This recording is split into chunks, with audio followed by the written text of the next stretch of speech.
Welcome to WVTC TV Network, capturing family moments in real time, bringing families closer together from the comforts of home.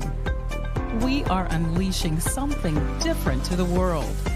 Start your subscription today for the low price of $4.99 per month or $55 annually. Go to www.wvtctvnetwork.com to sign up today. WVTC TV Network is streaming live on 8 different platforms. You can easily download the WVTC TV Network app on the Apple Store, Play Store, Roku, Fire TV, and more.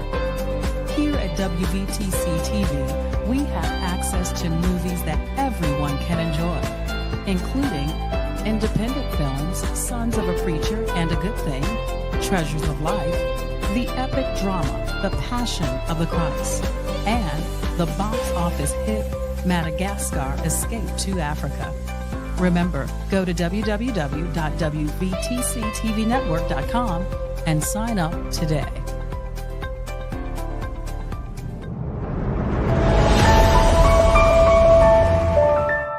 The following program contains views that are not those of WVTC, iNetworks Communications, their subsidiaries, affiliates, or financial supporters.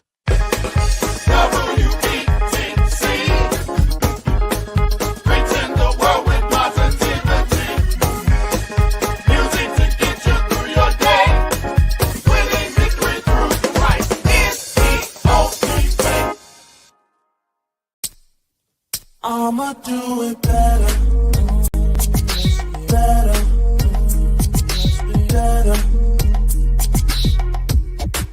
I'ma do it better, better, better.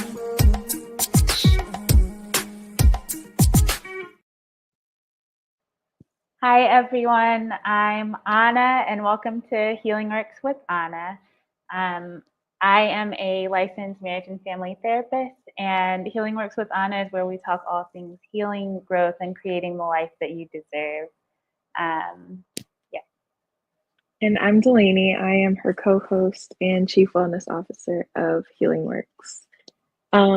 Today, we have an interesting topic. We're talking about the language of emotions. Essentially, naming them, feeling them, and healing them. Do you have any thoughts on anything before we start? No, well, one thought, which is that it really is a language, and so I love even that phrasing because, emotions are a language. Yeah, I think emotional literacy is something that a lot of us weren't really explicitly taught growing up, and so I think a lot of times it's hard for us to identify what we feel. I know that we feel something, but having the language for it really kind of helps, especially aiding through the healing process. When was the last time that you felt overwhelmed by emotion? Probably sometime this week. Really? Yeah. Yeah. Mm-hmm. Me too. Me too. I think really recently. I don't know. I feel like I'm one of those people that has a hard time not naming my emotions. I think I'm good at naming them, but sitting with them and really dealing with them is hard. So that brings me to my next question. Why is it important to name and understand emotion? I think it's it's almost a loaded question in a way, because I feel like we first almost have to look at why we historically haven't named emotions, and a lot of that has to do with what our ancestors experienced, and so I think there is sort of honoring that piece that the reason why we didn't learn that language was because it was actually a survival strategy in and of itself, because being able to show open displays of emotion was threatening to our Yeah. ancestors' lives. And so I think first acknowledging that then brings us to that question, which can you ask it one more time? Why is it important to name and understand emotions? Yes. So I think that is actually why, because we now, I Mm, think one, it's honoring the struggles that our ancestors went through, but it's also now stepping away from surviving and into more of a space that can cultivate thriving by being able mhm, to um, name the emotions mhm. and sit in them. And I think when we don't name emotions, they find other ways to show up, and To come out and show yes, out. Yeah, in our bodies, it that's could so be true. through headaches or, different Mm, pains. It could be through, um, just consistent exhaustion. And so naming emotions mm. actually it frees us in a lot of ways. Absolutely. I think it one helps make sense of our experience, like being able to name like I'm angry or I feel disappointed in this moment, like really helps us make sense of like what am I feeling and like why. But then it also helps us to communicate better, I feel like. I think I'm one of those people that will be feeling something and I will visibly show that I'm feeling something. But if someone was like, "Hey, are you okay?" I'm like, "I'm fine. I'm fine. I don't really wanna talk about it." And I think it shuts down opportunities to connect and Yeah. communicate, but also it, like, makes me miss the opportunity to really sit with of, like, "Actually, I feel kind of frustrated or disappointed," or, and I've had, um, different resources in the past that have helped, like those feeling wheels or, Oh, like, yeah. I love the there's feeling too. Yeah. yeah, or there's this app called How We Feel, and it kind of is similar, like, you tap what the feeling is and kind of, like, journal what it is and then identify, like, what's happening, like, essentially what activated it, and I think it's been really helpful for me because, again, I shut all of it down. I'm like, "I'm fine, I'm cool," Mhm. you know? But I think yeah, I think it aids with those things. Yeah, absolutely. Um, do you have any thoughts on that or not really? No, no, go ahead. My next question is, how does therapy help with emotional awareness and processing?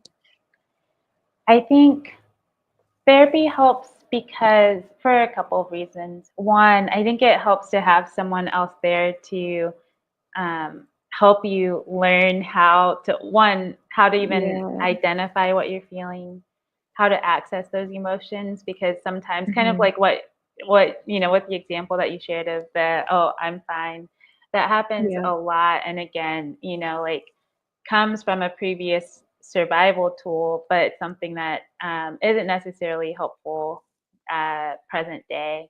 Yeah. And so I think being able to, not just stuff down the emotions, but be able to access them, and then having someone walk you through, okay, this is how you identify them. When you're feeling, I love to give the example of anxiety because we talk about anxiety, Yeah. it is a state of being, but it's a state of being that happens because of a bunch of unprocessed emotions that are wound tightly together. Um, Yeah. one of the big ones being fear. And so Mhm. being able to have someone kind of help you unwind that for you, and Yeah. also bear witness to your emotional experience and sit in it with Yeah. you, I think can be very powerful because then, while it's important to learn how to navigate your emotions on your own in a lot of ways, being able to have a therapist, sit with you and be a part of that experience with you as you're learning, I think is really Yeah. powerful. For sure. And I feel like therapy is such a safe place to do that, you know? Mhm. Like, I think sometimes we want to be able to count on the people around us, but I don't know if all of us have the tools to really know how to identify and sit with someone in their feelings, especially if the feelings are deemed as negative. Like, Mhm. obviously, it's great to celebrate with people and experience joy and experience that collectively. But I think when it comes to like harder and more negative or deemed negative emotions, Yeah. like that can kind of, it doesn't always feel safe to bring, like, especially if you're someone that deals with anxiety or Mhm. depression or anything of that, you know, caliber. It can make it a little tough. Yeah, Um, I will add to that too because I sure. think that is true, and there's so many reasons why, right? Like, if other people Yeah. haven't learned the language of emotions, then it might come out of a place of wanting to protect you, like, "No, no, no, you're fine," Yeah. Um, Yeah. and so, and so I think that is why it is special to have that, and I think it's so important that you point out the idea behind negative emotions, because there is this myth of positive emotions and negative emotions. And the Right. reality is, if you only want to feel positive emotions, first of all, that is unrealistic. It's not possible. Um, Yeah.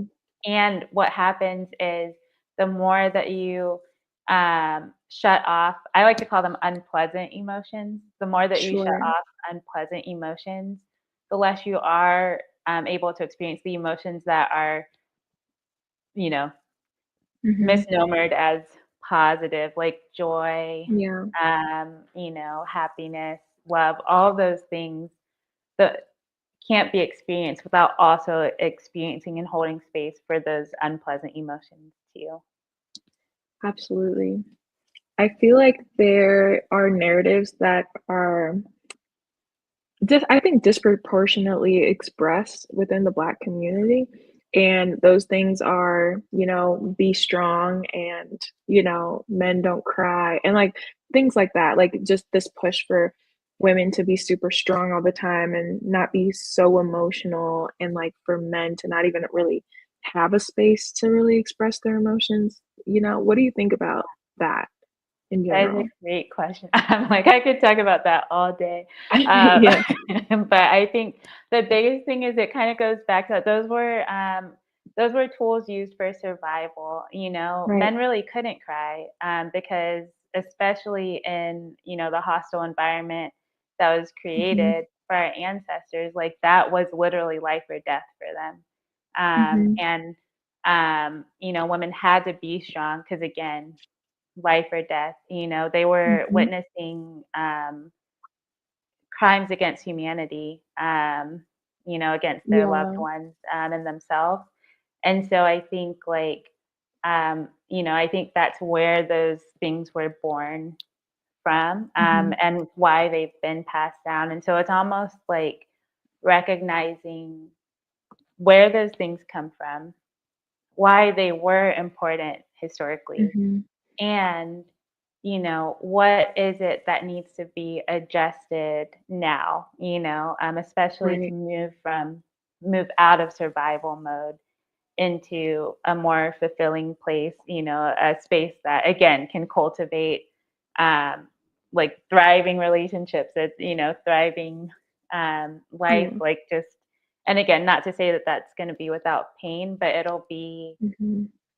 the operating out of a connected, embodied space versus the disconnection that is necessary to survive. Absolutely. And I also think by acknowledging the past and dealing with the present, we ultimately shift the future. I think a lot Absolutely. about kids. Kids are like little people with almost like adult size, like big feelings. And I think Mhm. a lot of times, you know, I used to work in early childhood. And so, like, I think it's so easy to wanna, like, cut that off or be like, "You need to cool it," like, rather than fostering a safe place for them and giving them the language for their emotions early, Like, what do you think about, emotional literacy, in terms of children? Yeah, I think it starts with the parents. And so, Mhm. first, Yeah. what is it that, how can, as parents or adults in children's lives, how can you first cultivate emotional literacy by holding space for your emotions, Mhm. recognizing that all of your emotions are valid, you know, Yeah. and you know, and all of your emotions are okay. Mhm. The unpleasant emotions are okay. It's okay not to be okay. Holding Mhm. space for that, and sort of finding your tribe or your community who, don't regulate emotions for you because that's not a realistic expectation, but Yeah. hold a safer space where you can express some of those, painful or unpleasant emotions. And Mhm. also some of the more pleasant emotions, within community that is supportive. I think when that's fostered among parents and adults in children's lives, then it can be taught, Mhm. and it's sort of a reframing, for especially for Black children of like, okay, um, we no longer, and obviously there's, you know, still everything, but um, like we are actually choosing to reclaim our Right. humanity, Right. which means that I'm not going to view your emotions as a threat to your livelihood, not in this space. In this space, your emotions are, you can express them freely. Yeah. I think emotions are meant to be felt. And I think too, I think we underestimate that it's possible to experience more than one emotion at a Yes. time. Like one of my, most coined phrases is like two things can be true. Like I Yes. can experience joy and gratitude and also grief and Hmm. frustration at this, like I can hold space for all of it. Yes. And, like without having to feel like I have to avoid something of like, "Oh, I don't know how I should feel." Like Yes. it's emotions are meant to be felt so that when we feel them, we can be more equipped to heal them? So, Absolutely. yeah. Mm. My next question is, what tools can our listeners use to build their emotional literacy? I love a feelings wheel. So Yeah. that would be number one. I feel like I'm pretty sure it's even just like feelingswheel.com, but you can Google it. Definitely get the one that has, because there's one that's like Yeah. expanded. Um, but I think that is the first thing because our Mhm. society usually just talks about anger, sadness, happiness, but Mhm. we experience way more Or emotions than fear. that. Yeah. Yeah, Mhm. or fear, yeah. But Yeah. like there are, yeah, we experience so much more than that. And I think the more language that you have for what you're feeling, then the more you can experience, yeah, that release and the healing comes from being able to, like you said earlier, Yeah. accurately describe your experience. So I would say Mhm. feelings wheel. I would Sure. say scheduling with one of our amazing clinicians who Sure. love to help people access, identify, communicate their emotions, in ways that are Mhm. healing and provide clarity and connection. Yeah. Um, and let's see, I think another good way um, would be journaling. Taking time um, to reflect. Like even we Yeah. have right now available, we have our vibes and vision manifestation journal, which is really a chance to reflect on 2024 and look at, what is it that you want to bring in 2025. But Mhm. um, a lot of the journaling prompts do call you to reflect on, how are you feeling at this point in the year, this point in the Sure. year. And so I think, yeah, different things like that really help, a true sort of acknowledging of the emotions is great. Mhm. I also just like to practice taking a beat. Sometimes you just need to Yeah. pause and identify. And I know you and I often talk about just getting into the practice of identifying, like before anything or during anything or Hmm. after anything. Just like, what do you Yes. feel before? What do you feel during? And what do you feel after? Hmm.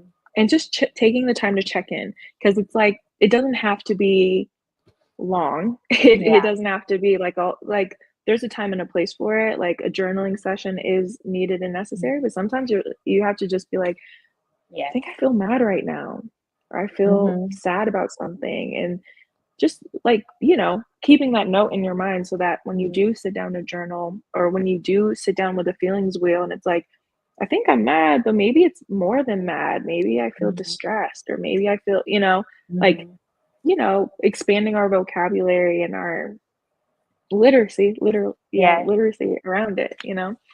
Um, I will say the how do you feel before, during, and after is my favorite thing. Yeah, to have you check mhm. in. And it does Yeah, make me think of too, creating space for intentional rest where you are checking out of things that are built to keep you from getting in touch with your feelings, like, for sure. excessive social media use, or, watching TV or watching news. Yeah, I was gonna Basically, mention that. Like, yeah. what things do we typically run to as a means of escaping our Oh, feelings? yes, all of Yeah, the above. Social media, Facebook, Instagram, TikTok, all the things. yeah. Um, TV. TV, the binge watching craze, Mhm. uh, yeah, I think You can really literally, anything yeah, technological. or anything really, Yeah. just Hmm. anything that essentially numbs you. Because some people turn Yeah. to substances Hmm. or alcohol or whatever. Like, they could be really anything that just nullifies and Right. dilutes whatever that feeling is. And Hmm. I feel like, you know, especially when it comes to the more unpleasant or distressing feelings, like, I think it almost activates a sense of fear. Like, Hmm. I know sometimes I can almost get like, I feel angry and I don't like that I feel angry, and it kind of scares me that I feel it at this level, like, um, you know what I mean? Not that I do Oh yeah. anything with it, but it's kind of just like, I'd rather Mhm. watch TikTok than to deal with whatever is causing me Yeah. to feel frustrated in this way. Or Which then prolongs that unpleasant feeling. Um, yeah, because all of these things, the reason why we run to them is because they provide a short-term release, but with long-term hmm, consequences versus, yeah, taking that moment. I know, and I think that's such a good point that you bring up because part of our work as therapists too is helping folks, increase their tolerance for distressing yeah, or unpleasant emotions, right. because they are uncomfortable. And I remember in grad school, one of my mentors, Dr. Mhm. Melody Brown, shout out. Shout out. you know, she, I remember it was probably, I think it was orientation. She talked about the difference between being unsafe and feeling uncomfortable and learning how to discern the two. Mm, And a lot of times when we're feeling that's unpleasant good. emotions, we're feeling uncomfortable. And so Right. then we seek comfort to escape that Mhm. uncomfortable feeling.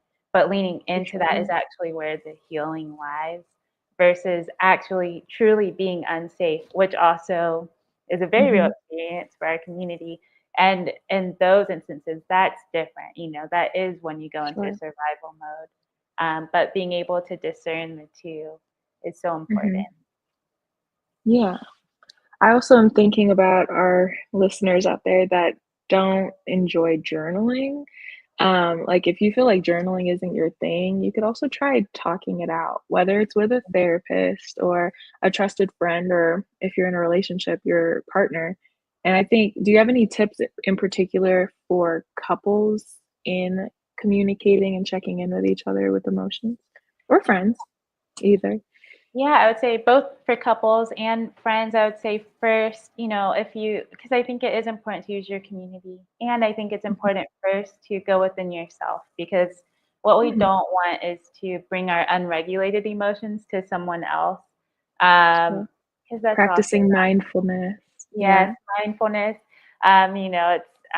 It's that's not beneficial. So taking the time Mhm. first to go within, and you don't have to journal, but even if like some people like to do audio notes or just Sure. thinking through, Mhm. what it is that yeah, what it is that you're feeling um, first, and then Yeah.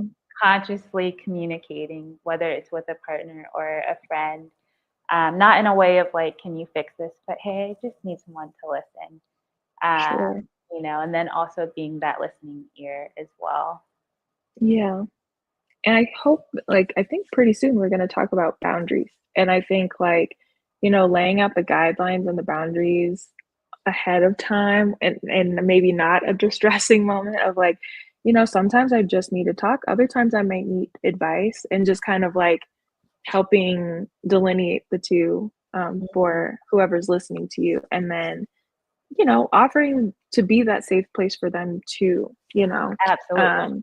and again, with practicing mindfulness, being aware of your own capacity of how much of this can I actually take on, and being able to communicate, like, in a way that's, beneficial. Like, I want to be able to help you, but maybe I can offer you a resource or another person that could be better suited for whatever's being brought. Yeah. So to recap, naming your emotions helps to understand yourself and to communicate better and to respond rather than to react. We didn't get to talk much about that, but I think Oh that's man, totally true. yeah, That could also be a topic in itself, the difference between it is. reacting and Yeah. responding. Um, Yeah. and two, therapy provides a safe place for us to explore our emotions, and it gives us the tools to process them effectively. Um, and three, start small. Pause, name what you're feeling, use tools like a feeling wheel or journaling or just practicing mindfulness to build your emotional literacy. Do you have any Absolutely. other closing thoughts? My last thought would also be when you are seeking the support of a friend or a partner, timing is everything too. So I think really being That's a mindful and good note. conscious and so really asking rather than, just delving in is important. Sure, Yeah. absolutely. Cool. Well, thank you all for listening. Do you want to plug Healing Works in any way in this episode? I Yes. mean, you already have, but like, Right. where can they find us? Where can you Yes. reach out?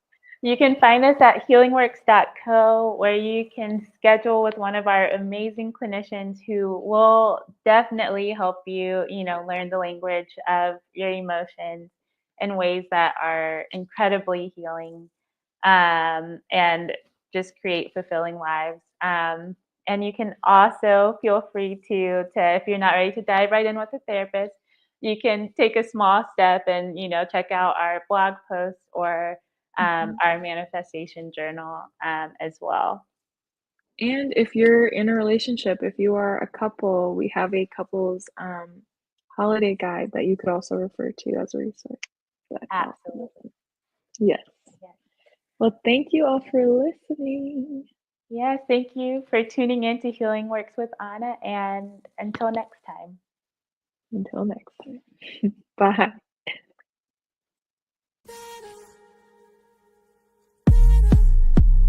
When you fall, so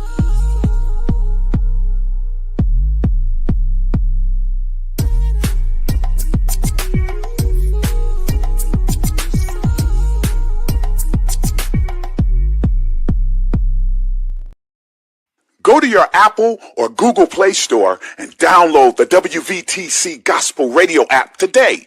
You can also say, Alexa, play WVTC Radio Skills. Would you like to play WVTC Radio Network? Absolutely.